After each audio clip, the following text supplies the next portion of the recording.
Halo Sobat Sains, kembali lagi bersama kami, komunitas Melek Sains dalam program Fajar Ceria, Fakta, Sejarah, dan Cerita Kimia.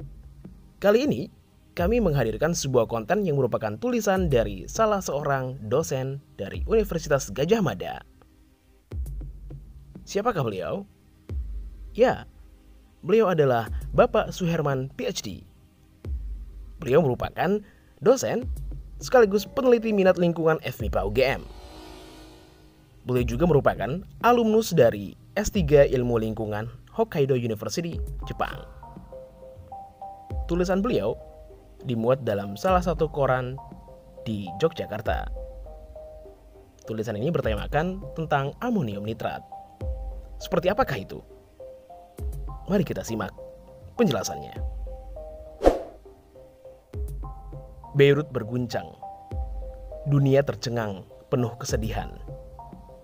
Selasa, 4 Agustus 2020, pukul 18.02, waktu Lebanon atau siang menjelang sore waktu Indonesia Barat. Terjadi ledakan yang cukup dahsyat. Bahkan, seketika, beberapa media asing membandingkan dahsyatnya ledakan di sana dengan bom Hiroshima yang mengguncang Jepang 75 tahun silam pada 6 Agustus 1945. Bom Hiroshima yang dikenal dengan sebutan Little Boy merupakan 9.000 pound uranium-235 atau lebih dari 4 ton yang setara dengan 12.000 hingga 15.000 ton TNT, trinitrotoluena.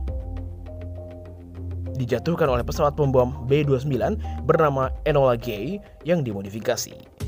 Dikabarkan menewaskan 140.000 jiwa, di mana 80.000-nya tewas seketika dan diperkirakan 60.000 lainnya meninggal sebagai korban terdampak bom dalam 1-3 tahun setelahnya. Sementara, ledakan Beirut diberitakan berasal dari 2.750 ton amonium nitrat yang tersimpan di bangunan gudang pelabuhan kota Beirut selama lebih dari 6 tahun, yang oleh beberapa ahli tingkat ledakannya setara dengan 1.000 sampai 1.500 ton TNT. Ledakan Beirut hanya 1/10 kekuatannya bom Hiroshima. Namun, korban jiwa yang sementara melebihi 100 orang dengan 5.000-an orang luka serta diperkirakan 300.000 jiwa kehilangan tempat tinggal. Ini menjadikan tragedi Beirut merupakan salah satu yang terbesar dan terberat dampaknya dari kejadian ledakan non-nuklir sepanjang sejarah. Amonium nitrat merupakan salah satu bentuk garam dari senyawa nitrat dengan rumus kimia NH4NO3 berbentuk pelet atau butiran atau kristal padat warna putih yang mudah terlarut dalam air. Dengan aplikasi utamanya sebagai bahan pembuatan pupuk atau fertilizer untuk bidang pertanian, kegunaan lain dari amonium nitrat tentu saja sebagai bahan peledak di penambangan, konstruksi, juga sebagai agen pengoksidasi dalam aplikasi proses kimiawi serta banyak lagi pemakaiannya senyawa turunan nitrat dan nitrit di industri penyimpanan, kesehatan, dan lain sebagainya.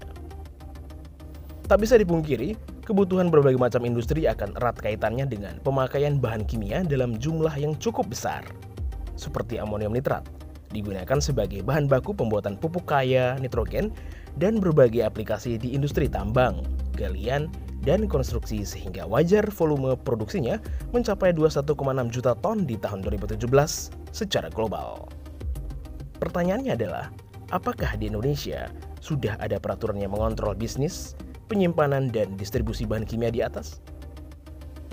Terkait amonium nitrat, sebetulnya ada beberapa peraturan yang bisa dikaitkan. Melihat sifat amonium nitrat yang sesuai dengan karakter material B3, bahan berbahaya dan beracun, yaitu mudah meledak, mudah terbakar, dan bersifat oksidatif, maka aturannya telah jelas tertuang dalam PP nomor 17 tahun 2001 tentang pengelolaan B3 dan dikuatkan dengan Peraturan Pemerintah nomor 101 tahun 2014 tentang pengelolaan limbah B3-nya. Selanjutnya, Peraturan Menteri Pertahanan Permenhan nomor 5 tahun 2016 tentang pembinaan dan pengembangan industri bahan peledak juga telah jelas mengkategorikan amonium nitrat ke dalam bahan peledak blasting di pasal 7 dan 8. Lainnya, Keputusan Memperindak nomor 230 MPP-Cap-7-1997 tentang barang yang diatur tata niaga impornya juga menyebutkan berbagai ketentuan terkait impor dan niaga barang yang masuk kategori B3 yang digunakan oleh industri dalam negeri, diantaranya amonium nitrat. Indonesia telah menerapkan globally harmonized system of classification and labeling of chemicals meskipun secara sektoral dan terbatas.